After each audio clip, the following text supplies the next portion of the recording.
বন্ধুরা, আজকে আমি যে রেসিপিটা নিয়ে চলে এসেছি, এটাকে অনেকে ডাঁটার চচ্চড়ি, পুঁইশাক ডাঁটার চচ্চড়ি বা অনেকে আবার বলে ছেঁচড়া।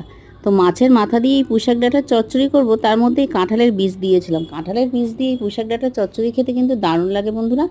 তো পুঁইশাক ডাঁটার চচ্চড়ি বানানোর জন্য মাছের মাথাটাকে লবণ হলুদ দিয়ে ভালোভাবে ভেজে নিয়েছি।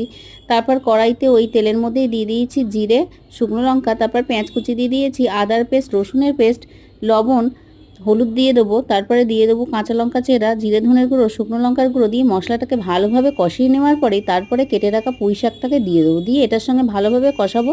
এক্সট্রা কোনো জল দেবো না, এই শাক দিয়েই জল বেরোবে আস্তে আস্তে করে। দেখুন কতটা জল বেরিয়েছে, ওই জলেই সিদ্ধ হয়ে গেছে। টেস্টের জন্য একটু চিনি দিয়েছি। তারপর ভেজে রাখা মাছের মাথাটা দিয়ে ভালোভাবে ভেঙে দেবো এর সঙ্গে, দিয়ে এটাকে আবার হতে দেবো। তো এটা হয়ে গেলে নামানোর আগে একটু গরম মশলা দিয়ে নামিয়ে নেবো। তো পুরোপুরি রেডি বন্ধুরা। রেসিপিটা কেমন লাগলো বন্ধুরা? আর এই পুঁইশাক ডাঁটার চচ্চড়ি খেতে কারা কারা পছন্দ করো তারা কিন্তু একটু কমেন্ট করে জানিও।